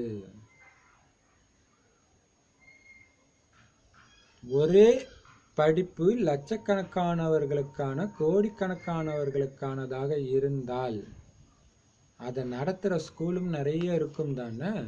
இப்போ நீங்கள் இந்த படிப்பை படிக்கணும், நிறைய கீதா பாடசாலை திறந்துக்கிட்டே இருக்கிறாங்க இல்லையா. அதனால் எல்லோருக்கும் வழிகாட்டுங்க. பார்வையற்ற ஞான குருடர்களுக்கு ஊன்றுகோலாகுங்க. வீடுதோறும் செய்தியை கொண்டு சேர்க்கணும். சேர்த்துட்டீங்களா? கட்சியில் அடிச்சாரு பாருங்க, நினைவு நினைவுன்ட்டு சேவையை விட்டுறாதீங்க, அதையும் சொல்றாரு. சேர்த்துட்டீங்களா? நல்லது. இனிமையிலும் இனிமையான காணாமல் போய் கண்டெடுக்கப்பட்ட செல்ல குழந்தைகளுக்கு தாயும் தந்தையுமான பாப்தாதாவின் அன்பு நினைவுகளும் காலை வணக்கமும். ஆன்மீக குழந்தைகளுக்கு ஆன்மீக தந்தையின் நமஸ்காரம். ஆன்மீக தாய் தந்தைக்கு ஆன்மீக குழந்தைகளின் அன்பு நினைவுகள் மற்றும் நமஸ்தே. தாரணைக்கான முக்கிய சாரம். இப்போ இந்த அசுத்தமான ஆசைகள்லாம் தியாகம் செஞ்சுட்டு சுத்தமான விருப்பங்களை வைங்க. ஏன் அசுத்தமான ஆசை வச்சிங்கன்னா மாயாவை கூப்பிடுறீங்கன்னு அர்த்தம். அவன் தானே அதை நிறைவேற்ற முடியும். தூய்மை அடைந்து தூய்மையான உலகத்துக்கு எஜமானர் ஆகணுன்ற சுத்தமான விருப்பத்தை வைங்க, அதை பாபா நிறைவேற்றுவார். எந்த தப்பையும் மறைச்சி உங்களை நீங்க ஏமாத்திக்காதீங்க. அதுவும் தர்மராஜா தந்தை கிட்ட எப்பவுமே உண்மையானவரா இருக்கணும். பிரம்மா பாபா கிட்ட அப்ப சொல்றாங்க இல்லையா, ஞானச்சிதையில அமர்ந்து இந்த படிப்புல ஓட்டப்பந்தயம் செஞ்சு எதிர்கால புதிய உலகத்துல உயர்ந்த பதவியை நாம அடையணும். ஒரு வினாடி இது ஓட்டப்பந்தயம். நான் ஃபர்ஸ்ட் ஓடிக்கிட்டு இருக்கிறேன், அது இருந்துகிட்டே இருக்கணும் இல்லையா. யோக அக்னியின் மூலம்தான் பாவ கர்மங்களின் கணக்கை நாம பஸ்பம் செய்யணும். அப்போ நிறைய துக்கம் வரும். பவர்ஃபுல்லா யோகா பண்ண பண்ண பண்ண வருவாங்க. ஏன்னா இப்ப நான் சொன்னாலே 21 பிறவி 63 ஜென்மங்களின் பாவத்தை 21 நாள்ல அழிக்கணும். ஏன்னா எனக்கு சமீபமா ஒன்று வந்துச்சு, அப்படி உலகம் 21 நாள்ல அழியும் அப்படின்ற மாதிரி ஒரு 4-5 பேருக்கு அது மாதிரி ஒரு தோன்றல் வந்துச்சு. எனக்கு நான் நம்பிட்டேன். அப்படியே ஆட்டோமேட்டிக்கா பாபா நினைவு இருந்துகிட்டே இருக்குது ஒரு 3-4 மணி நேரத்துக்கு. அதுக்கப்புறம் ஒருத்தங்க தான் அப்படிலாம் கிடையாதுன்னு சொல்லி கெடுத்துட்டாங்க மனசை. அது வரைக்கும் சூப்பரா இருந்துச்சு. ஸோ அப்படி நாம பண்ணணும். யோக அக்னியின் மூலம் பாவ கர்மங்களின் கணக்கை எரிக்கணும். அப்படி பார்த்தீங்கன்னா 20 நாள்ல 2500 வருஷத்து பாவத்தை எரிக்கணும்னா 36 மணி நேரத்து பாவம் ஒரு வினாடியில எரியுது. இப்போ ஒரு வினாடி நீங்க பாபா நினைவு இல்லாட்டினாலும் அது பெண்டிங் ஆகுது இல்லையா. சரி, யோக அக்னியின் மூலம் பாவ கர்மங்களின் கணக்கை நீங்க பஸ்பம் செய்யணும். வரதானம். சுய மரியாதையில நிலைச்சி இருந்து சுயமரியாதையில் நிலைத்திருந்து தேக அபிமானத்துக்கு முடிவு கட்டக்கூடிய வெற்றி மூர்த்தி ஆகுங்கள். அதுக்கு விளக்கம், எந்த குழந்தைங்க சுயமரியாதையில நிலைச்சி இருக்கிறாங்களோ அவங்க தான் தந்தையின் எல்லா கட்டளைகளையும் நிறைவேற்ற முடியும். சுயமரியாதைன்னா என்னது? சுயம் ஆத்மா. ஆத்மாவுக்குன்னு உள்ள மரியாதை என்ன? அன்பான ஆத்மா, அமைதியான ஆத்மா. இது மாதிரி நிறைய பாபா கொடுக்கறது எல்லாமே ஆத்மாவுடைய மரியாதைகள் தான். அவங்க தான் பாபாவுடைய எல்லா கட்டளையும் நிறைவேற்ற முடியும். சுயமரியாதை என்ன பண்ணுதான் பலவிதமான தேக அபிமானங்களுக்கு முடிவு கட்டிடுது. ஆனா சுயமரியாதைன்ற வார்த்தையில சுயம்ன்ற வார்த்தையை நீங்க எப்ப மறக்கிறீங்களோ, சுயம் நான் ஆத்மான்றதை மறந்து வெறும் மரியாதை, மானம், புகழ், மான மரியாதையில வந்துட்டீங்கன்னா அந்த ஒரு வார்த்தை தவறு ஏற்பட்டதுனால பல தவறுகள் ஏற்பட தொடங்குது. சுயம் ஆத்மான்றதை மறந்ததுனால. அதனால கஷ்டப்பட்டு உழைக்க வேண்டியதா இருக்குது. தடை வந்துகிட்டே இருக்கு. அவன் இப்படி பண்ணா, இவன் அப்படி பண்ணான்னு இது மாதிரி தடை வருது. ஆத்மான்றதை மறந்து மற்றவங்களை ஆத்மான்னு பார்க்கறத மறந்ததுனால. அதனால உடனடி பலன் என்னது? குஷி, அதுவும் குறைவா போயிடுது. அதனால எப்பவுமே நீங்க சுயமரியாதையில நிலைச்சு இருந்தீங்கன்னா முயற்சியும் ஈஸியா இருக்கும், சேவையில வெற்றியும் சகஜமா கிடைக்கும். ஒண்ணுமே பண்ண வேண்டாம். ஆத்மா பாபா சொல்றாரா அது இயக்குங்க. பாருங்க, இப்ப நாங்க பண்ற பயிற்சி என்னன்னா 20 நாள்ல எரிக்கணும். ஆல்ரெடி முடிஞ்சிச்சு. இது 2 நாள் முன்னாடியே ஸ்டார்ட் பண்ணிச்சு. இப்போ இன்னும் இன்னைக்கு 19வது நாள். 19 நாள் தான் இருக்குது இன்னையோட சேர்த்து. அப்ப பார்த்தீங்கன்னா ஒரு வினாடி 2 நாள் பாவத்தை எரிக்கணும். ஒரு வினாடியை விட்டால் கூட அவுட்டு. அப்போ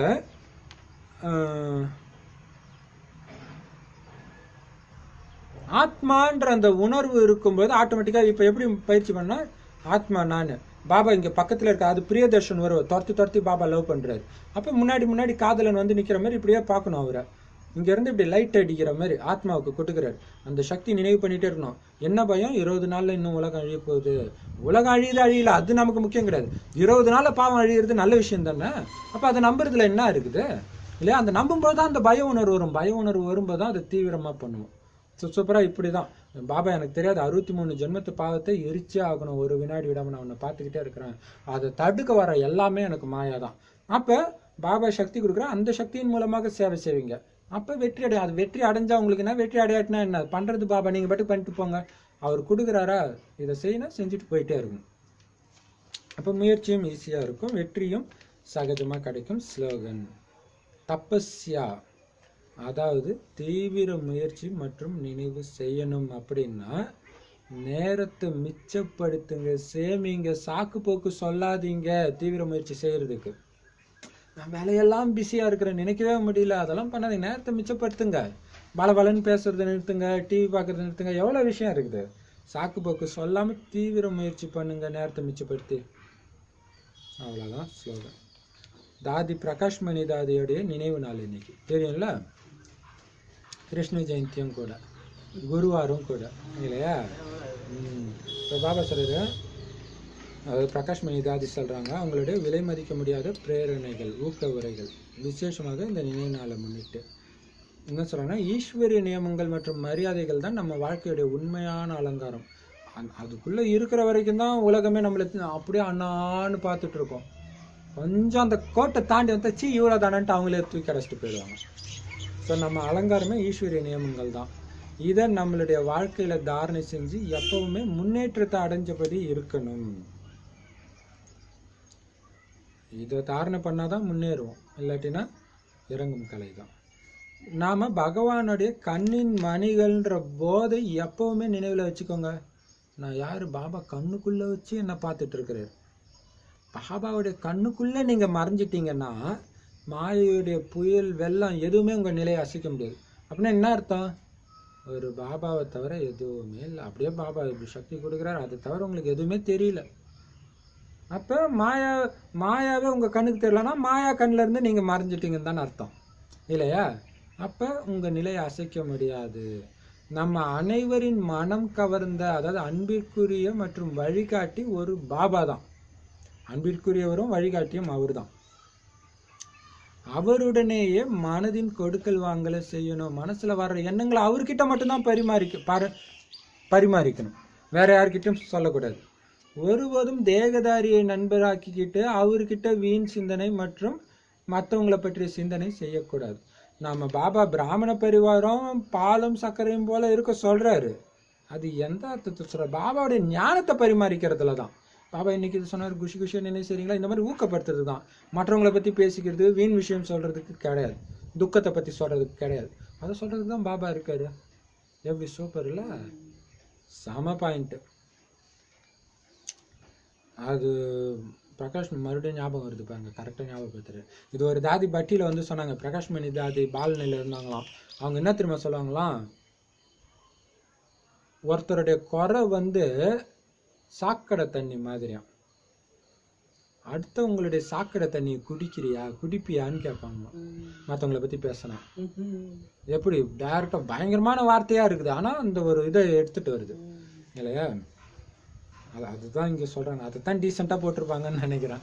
சரி, ஸோ மனதின் கொடுக்கல் அப்போ மனதிற்கினியவன் திலாராம்னா அவர்கிட்ட மட்டும்தான் என் மனதின் விஷயங்களை நான் பகிர்ந்துக்கணும். மனதினால உணர்வுபூர்வமான விஷயங்களை தான் நம்ம பேசுவோமே. ஸோ அதை பாபா கிட்ட பேசுங்க. மற்றவங்களை பற்றிலாம் சிந்தனை செய்யக்கூடாது. முகத்தில் ஒருபொழுதும் துக்கத்தின் அறிகுறியோ வெறுப்பின் சின்னமோ தென்படக்கூடாது. யாரை பார்த்தாலும் எல்லாருக்கும் உங்களை பிடிக்கணும், அந்த மாதிரி எல்லாரையும் உங்களுக்கும் பிடிக்கணும். தனிப்பட்ட ஒருத்தரை பிடிக்கிறது, தனிப்பட்ட ஒரு வெறுப்பு இருக்கக்கூடாது. ஆத்மா பாபாவுடைய குழந்தை, பாபாவுக்கு பிரியமான குழந்தை, அப்படி இருக்கணும். எப்பவும் குஷியாக இருங்க, குஷியை பரப்பியபடி இருங்க. அப்படியே ஜாதி வந்தாங்கன்னா அந்த டைமண்ட் ஹாலில் அத்தனை பேர் கண்ணிலையும் தண்ணி வரும். அந்த அன்பு அப்படி டைமண்ட் ஹாலே அழுவுமா அவங்க வந்து டான்ஸ் ஆடினாங்கன்னா. எப்படி பாருங்க. குஷியை பரப்பியபடி செல்லுங்கள். உங்களுடைய சென்டரின் சுற்றுச்சூழலை குஷியின் அதிர்ஷ்டமிக்கதாக ஆக்குங்க. குஷி வைப்ரேஷன் தான் இருக்கணும் சென்டர் ஃபுல்லா. அங்க உட்காந்து வீண் விஷயத்த பேசுறோம் நினைக்கிறோம் அப்படின்னா என்ன அர்த்தம்? வாயு மண்டலத்தை கெடுக்குறீங்கன்னு அர்த்தம். அப்ப நீங்க வெறும் குஷின் அதிர்வலைகளை பரப்புறீங்க அப்படின்னா மற்றவங்களையும் குஷின் அதிர்ஷ்டமிக்கவராக ஆக்கிடும். எவ்வளவு சூப்பர் இல்லையா? அதான் இன்னைக்கு கூட ஒரு சிஸ்டர் சொன்னாங்க, பிரகாஷ் மணிதாதி எங்கேயாவது வெளியில போறாங்க அப்படின்னா அப்படியே மதுபனே கலை இழந்து கிடக்கிற மாதிரி இருக்குமா. அவங்க வந்தாங்கன்னா அப்படியே அந்த குஷின் அதிர்வலைகள் இருக்குமா. இப்படா வருவாங்கன்னு ஏங்குவாங்களாம் எல்லாரும். எவ்வளோ பெரிய விஷயம் இல்லையா? எந்த அளவுக்கு நீங்க அந்தர்முகி அதாவது உள்நோக்கு முகமுள்ளவராக ஆகி மனதில் மௌனத்தை தாரணை செய்வீங்களோ அந்த அளவுக்கு இருப்பிடத்தின் வாயு மண்டலம் ஒளி மற்றும் சக்தி நிறைந்ததாக இருக்கும். மேலும் அங்கு வரக்கூடியவர்களுக்கு அதோடைய தாக்கம் ஏற்படும். இதுதான் சூக்ஷ்மமான சக்காஷ் கொடுக்கக்கூடிய சேவை. சூப்பர் இல்லையா? உள்ள அதாவது பாபா சொன்ன ஞானத்தை சிந்தனை செஞ்சுட்டு அப்படியே பாபா நினைவிலேயே மூழ்கி மனதிலையும் வேற வீண் எண்ணங்கள்லாம் வரக்கூடாது. ஏதோ ஒரு ஞான பாயிண்ட் உயர்ந்த பாயிண்ட் எடுத்துட்டா அந்த ஒரே பாயிண்டோடைய ஆழத்துக்கு போகணும் இல்லையா? அப்படிதான் ஏதோ ஒரு உயர்ந்த எண்ணம் இருக்கணும். அப்புறம் அதையும் விட்டுட்டு அப்படியே பாபா கிட்ட மெய் மறந்து இருக்கணும். ஸோ எந்த அளவுக்கு இந்த அமைதி அனுபவம் செய்றீங்களோ அந்த அளவுக்கு உங்களை சுற்றி இருக்கிற வாயு மண்டலம் லைட் மைட் ஹவுஸாக இருக்குமா, சக்தி ஒளி நிறைந்ததாக இருக்கும். அங்கே வரவங்களுக்கே அந்த தாக்கம் தெரியுமா. சென்டருக்கு போனாலே ஒரு வைப்ரேஷன் வருது இல்லை, அதுக்காக தானே போகிறோம். கஷ்டப்பட்டு உடம்பு சரியில்லாதவங்களும் போகிறாங்கல்ல. அது காரணம் என்ன? அந்த தாக்கம் ஏற்படும். இதுதான் சூக்ஷ்மமான சக்தி கொடுக்கக்கூடிய சேவை. மிக உயர்ந்த சேவையும் இதுதான். மீதியாக இருக்கிறத பெரிய சேவைன்றார். எவ்வளோ பெரிய விஷயம் இல்லையா? ஆறாவது, எந்த காரணத்தை கொண்டும் என்னுடையது உன்னுடையதுல வந்து பரஸ்பரம் கருத்து வேறுபாடு கொள்ளக்கூடாது. என்னுடையது உன்னுடையது, என்னுடைய எண்ணம் உன்னுடைய எண்ணம்ன்ற அந்த கருத்து வேறுபாடு கூட வரக்கூடாது. நான் இதை கரெக்டாக சொல்கிறேன், நீ இதை கரெக்டாக செய்யலை, இது என்னது, இது என்னுடைய இது வராதிங்க. கருத்து வேறுபாடு வரக்கூடாது. பரஸ்பர பகைமை தான் சேவையில் எல்லாத்தையும் விட பெரிய தடை. இந்த தடையிலிருந்து இப்போ நீங்கள் விடுபடுங்க, மற்றவங்களையும் விடுபட வைங்க. பிரச்சனையே அதுதான் இல்லையா? அதுக்கு தான் பாபா சொல்கிறார் இல்லையா, உங்களுடைய விசேஷத்தை சேவையில் ஈடுபடுத்துங்க, மற்றவங்களுடைய விசேஷத்தை மட்டும் பாருங்க, அந்த விசேஷத்தையே சேவையில் ஈடுபடுத்துங்க. அப்போ குஷியாக இருப்பாங்க, எல்லாரோட ஆசீர்வாதமும் கிடைக்கும். அப்போ கருத்து வேறுபாடு வராது. அவங்கவுங்களுக்கு பிடிச்ச சேவையை கொடுத்தா கருத்து வேறுபாடு வராது. ஏன்னா இந்த பகைமை தான் சேவையில் பெரிய தடை. இந்த தடையிலிருந்து விடுபடுங்க. நீங்கள் விடுபட்டீங்கன்னா மற்றவங்களையும் விடுபட வச்சிருவீங்க. உங்களுக்கு பிடிச்ச சேவையை நீங்கள் செய்கிறீங்க, அது மற்றவங்களுக்கும் பிடிக்குதுன்னு தெரிஞ்சால் அதில் அவங்கள சேர்த்துக்கோங்க, முக்கியமான இடத்த கொடுங்க இல்லையா? அப்போ தடை போயிடும் இல்லையா? சரி. ஏழாவது, ஒருவர் மற்றவருடைய கருத்துக்களுக்கு மரியாதை கொடுத்து அனைவரின் பேச்சுக்கும் செவி கொடுத்து கேளுங்கள், அதுக்கப்புறம் ஒரு முடிவு எடுங்க. சூப்பர் இல்ல? செம பாயிண்ட்டுப்பா. எல்லாருடைய கருத்தை கேட்டுட்டு அதுக்கப்புறம் தான் தீர்மானம் செய்யணும். அப்போ ரெண்டு வழி உண்டாகாது. சிறியவர்கள் பெரியவர்கள் என அனைவருக்கும் கண்டிப்பாக மரியாதை கொடுங்க. புதுசாக இன்னைக்கு வந்தாங்கன்னு விட்டுறாதீங்க, எல்லாருக்கும் மரியாதை கொடுங்க. அதாவது என்ன அர்த்தம்? அவங்க சொல்கிறத கேளுங்க, அவ்வளோதான் எதிர்பார்க்குறாங்க, வேற ஒன்றும் கிடையாது. அதுக்கப்புறம் நீங்கள் மாற்றி கூட சொல்லலாம். இப்போதைக்கு கேளுங்க, அவங்க மனசு அதிலே சாந்தமாயிடும். ஃபுல்லாக கேட்கும்போது சரி நான் இதை பண்ணுறேன், யோசிக்கிறேன் அப்படின்னு சொல்லுங்கள். இப்போ பாபாவுடைய அனைத்து குழந்தைகளும் திருப்தியின் சுரங்கமாக ஆகுங்கள். அதன் மூலம் அனைவரும் உங்களை பார்த்து திருப்தி அடைவாங்க. எப்பொழுதும் திருப்தியாக இருங்க மற்றும் பிறரையும் திருப்திப்படுத்துங்க. திருப்தியின் சுரங்கமானீங்க. என்ன ஆனாலும் திருப்தியாக இருக்குது, அப்போ குஷியாக இருக்கும். இப்போ உங்களை பார்த்த உடனே மற்றவங்களுக்கும் திருப்தி வந்துடுமா, அடடா இவங்கள மாதிரி இருக்கணும்ப்பா. என்ன ஆனாலும் நாம் எதை ரொம்ப கஷ்டம்னு நினைக்கிறோமோ அதை அவங்க இப்போ ஒருத்தங்க ஏதோ ஒன்று சொல்லி நமக்கு நான் இவ்வளோ பண்ணி அவங்க இப்படி பண்ணுறாங்களேன்னு நினைக்கும்போது நம்மளை விட ஒருத்தவங்க உயர்வாக சேவை செய்கிறாங்கன்னு நமக்கு தெரிஞ்சவங்க நம்ம கண்ணு முன்னாடி அவங்களும் இன்னொருத்தவங்க திட்டினா கூட இவங்க அன்பாக பேசிட்டு போனால் நம்ம யோசிப்போம்ல, அவங்க செய்கிற சேவைக்கு நம்ம பண்ணுறது ஒன்றுமே கிடையாது. அவங்க திட்டினது கம்பேர் பண்ணும்போது நம்மளை திட்டினதும் ஒன்றும் கிடையாது. நமக்கு எதுக்கு இந்த கோபம், அவங்க அந்த ஆத்மா எவ்வளோ ஜாலியாக எடுத்துக்கிச்சு தோணும் தானே. அதான் உங்களை பார்த்து திருப்தி அடைவாங்க. எப்பவுமே திருப்தியாக இருங்க, மற்றவங்களையும் திருப்திப்படுத்துங்க. இது மிகப்பெரிய தெய்வீக குணம் இல்லையா. அடுத்தது 4 மந்திரங்கள் எப்பயும் உங்களுக்கு ஞாபகம் இருக்கணும். 1, எப்பவும் கவனக்குறைவாக இருக்கக்கூடாது, அதாவது விழிப்புடன் இருக்கணும். ஆத்ம உணர்வில் இருக்கிறதுக்கும் பாபா நினைவில் இருக்கிறதுக்கும் பாபாவுடைய வழிப்படி நடக்கிற அந்த கவனக்குறைவு இருந்துடவே கூடாது. 2வது, யார் மேலேயும் வெறுப்பு காட்டாம எல்லோருக்கும் சுபபாவனை தான் வைக்கணும். துக்கம் கொடுக்கட்டும் கொடுக்காம போகட்டும், சுபபாவனை தான் இருக்கணும். 3வது, யாரிடமும் பொறாமை கொள்ளக்கூடாது. இப்போ இதில் சொல்றதெல்லாம் சென்டரில் ஒவ்வொரு சென்டர்லையும் சேவைக்கு தடையா வர்றதுக்கான காரணங்கள் இதுதான் இல்லையா. யாரிடமும் பொறாமை இருக்கக்கூடாது, முன்னேற்றத்தின் பந்தயத்துல முன்னே போகணும் இல்லையா. நீங்க பொறாமைப்படுறதுனால என்ன ஆகுது, உங்களுடைய முன்னேற்றம் கீழே வந்துடுது. 4வது, ஒருபோதும் எந்த மனிதர், பொருள் மற்றும் வசதிகளின் தாக்கத்திலும் போயிடக்கூடாது இல்லையா. இந்த மனிதருடைய தாக்கத்துல இவங்க இருந்தா தான் நான் இருப்பேன், இவங்க இருந்தா குஷியா இருக்கு, இவங்க பேச்சை கேட்டாதான் எனக்கு நல்லா இருக்குது, அப்படி போயிடக்கூடாது.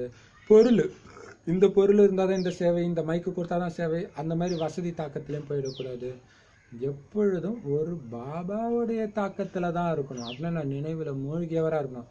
பாபா எதுவும் இல்லை, எப்படி தான் நீ சேவை செய்ய போறேன்ட்டு பாபா பண்ண போறாரு, நீங்க சும்மா கருவியா அங்க இருங்க.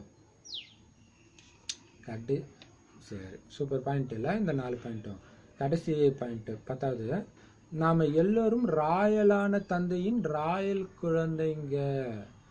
எப்பொழுதும் நமக்குள்ள ராயல் தன்மை மற்றும் தூய்மையின் சமஸ்காரத்தை நிரப்பிக்கணும். அடிமைத்தன்மையின் சமஸ்காரங்கள்ல இருந்து விடுபட்டிருக்கணும். சத்தியத்தை ஒருபோதும் கைவிடக்கூடாது. ஓம் சாந்தி. நாம யாரு, ராயலான தந்தையின் குழந்தைங்க. பாபா யார்கிட்டயாவது எதையாவது எதிர்பார்ப்பாரா, அந்த மாதிரி நீங்க இருக்கணும். அதுதான் ராயல் தன்மைன்றது. அதே மாதிரி நமக்குள்ள ராயல் தன்மை, அந்த ராஜ கம்பீரமும் இருக்கணும், தூய்மையின் சமஸ்காரமும் இருக்கணும். அப்படி ஒரு தூய்மையா இருக்கணும், எண்ணத்துல கூட தூய்மையின்மை வந்துடக்கூடாது. அதே மாதிரி அடிமைத்தன்மையின் சமஸ்காரங்கள் வந்து விடுபட்டு இருக்கணும். மாயாவுக்கு அடிமையாகிற சமஸ்காரம் தானே இருந்துச்சு 2500 வருஷம், அதுல இருந்து விடுபடுங்க, அப்பதான் அவனை வெல்றதுன்றது. சத்தியத்தை ஒருபோதும் கைவிடக்கூடாது இல்லையா. சத்தியம்ன்றது என்னது, பாபாவுடைய வழிதான் நமக்கு சத்தியம், கைவிடக்கூடாது. சரி, அடுத்தது வம்சத்தை முடிச்சுட்டாரு. இப்ப பயிற்சி என்ன இன்னைக்கு பண்றோம் அப்படின்னா, 19 நாளுக்குள்ள 2500 வருஷம் பாவத்தை எரிக்கணும்ல. இன்னைக்கு என்ன பயிற்சினா, நம்ம யுத்த மைதானத்தில் இருக்கிறோம். பாபா தான் நமக்கு கமாண்டர், மிலிட்ரி, போர் வீரர்கள். கமாண்டர் கொடுத்தாருன்னா என்ன சொன்னாலும் செய்யணும். சொந்த அம்மா சுட்டு தள்ளணும், இல்லைன்னா தேச துரோகம். அப்ப இன்னைக்கு யாரை சுட்டு தள்ள போறோம்னா, விகாரங்கள். இப்ப எதிர வர்றவங்களுக்கு நமக்கு டெஸ்ட் பேப்பர் கிடையாது, அதாவது மாயா கிடையாது, நமக்குள்ள இருந்து வர்ற எண்ணங்கள் தான் மாயா. அப்ப அவங்க கிட்ட இருந்து பேசும்போது, உதாரணத்துக்கு பொறாமை வருதுன்னா, அந்த பொறாமையை வெளியே எடுத்துட்டு வாங்க, ஒரு ஒளி உடல் மாதிரி எடுத்துட்டு வாங்க, அவனை எரிங்க. எப்படி எரிக்கிறது, அவங்க கிட்ட பேசும்போது என்ன விகாரம் எனக்குள்ள வருதுன்னு பார்க்கணும். விருப்பம் இருக்கலாம், பொறாமை இருக்கலாம், வெறுப்பு இருக்கலாம், காமம் இருக்கலாம், கோபம் இருக்கலாம், ஏதோ ஒன்று இருக்கலாம். அதை கண்டுபிடிச்சணும். கண்டுபிடிச்சிட்டு பாபா இதுதான் பாபா, உடனே பாபா சொல்றாரு சுட்டு தள்ளு தயதாட்சணம் இல்லாம. அப்ப எப்படி சொல்றதுன்னா, பாபாவை நினைச்சுக்கிட்டே இருக்குங்க, பாபா ஒளிப்பிள்ளையா நினைக்கிறீங்க, ஆனா நினைக்க விடாது, இந்த குணம் மீண்டும் மீண்டும் மேலோங்கும்.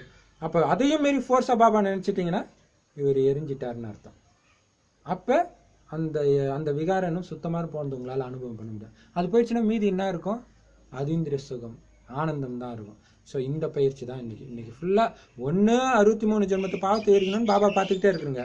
இன்னொன்று, ஒவ்வொருத்தர் தொடர்பில் வரும்போது இப்போ எனக்கு என்ன விகாரம், அமைதியாக இருக்கும்போது கூட வரும், ஏதோ ஒரு எண்ணம் வரும் இல்லையா, அது அலட்சியத்தன்மை, சோம்பல். அது மாதிரி பாபா நினைக்காம இருக்கிறது அலட்சியத்தன்மை தானே. ஸோ அப்பவும் நினச்சி எரிச்சிக்கிட்டே இருக்கணும். ஸோ இதான் இன்னைக்கு பயிற்சி. ஓம் சாந்தி.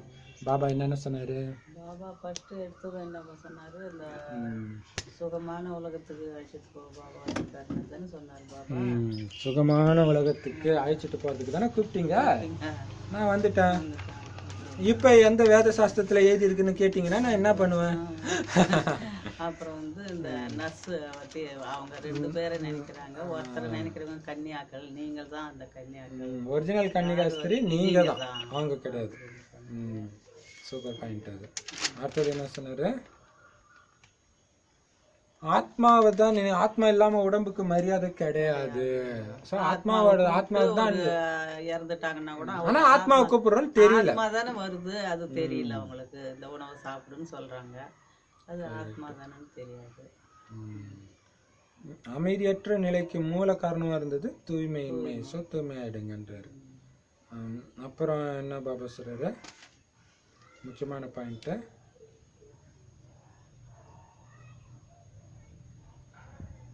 கதையெல்லாம் சொல்றாங்க. ராவணன் வந்து கடத்திட்டு போனான், கதையை கேட்கறது, கதையெல்லாம் ஞானம் கிடையாது. அதன் மூலமாக யாரும் சத்கதி அடைய முடியாது.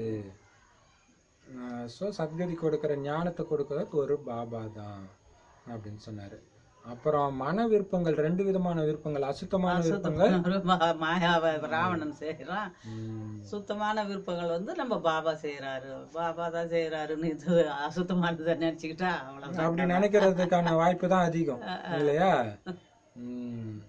சதா சுகம் நிறைஞ்சவரா ஆயிடுறீங்க, அசுத்தமான விருப்பம் தான் விகாரமிக்கவரா ஆயிக்கிறது அப்படின்னு சொல்றாரு.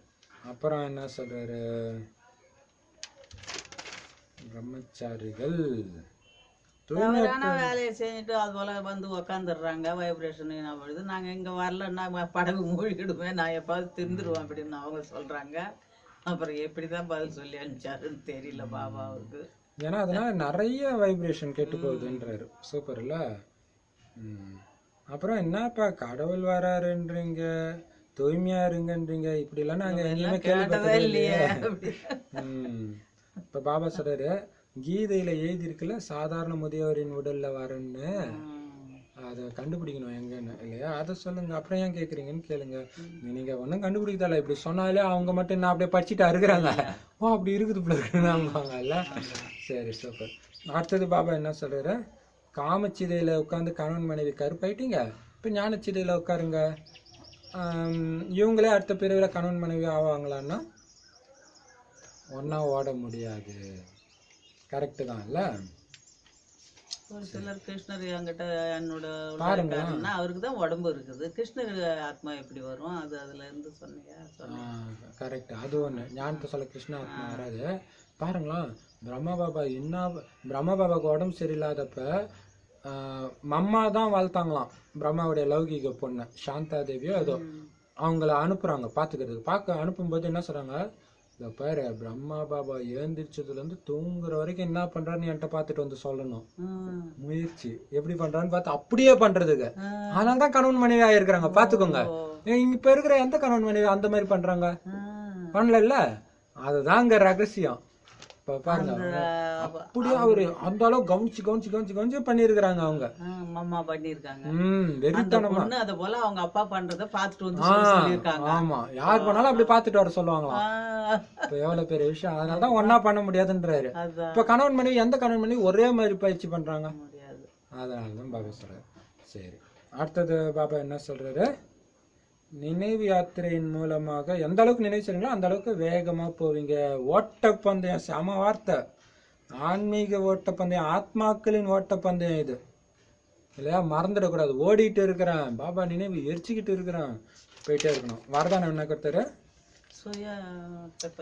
சுயம் ஆத்மான்னு நினைச்சீங்கன்னா மான மரியாதையில வர மாட்டீங்க, ஈஸியா முன்னேறி போயிடுவீங்க. ஆத்மாவுடைய சுயமரியாதையில இருந்தீங்கன்னா, தேகத்துடைய சுயமரியாதை என்னையா முன்னோக்கிக்கல இப்படின்னு போனீங்கன்னா எல்லாமே கஷ்டமாயிடும், தடையாயிடும். ஸ்லோகன் தபஸ்யா, அதாவது தீவிர முயற்சி. நினைவு செய்யணும்னா நேரத்தை மிச்சப்படுத்துங்க, சாக்கு போக்கு சொல்லாதீங்க. பாபா நினைவு அதுல இருங்க. சூப்பர் இல்ல? சரி, ஓம் சாந்தி.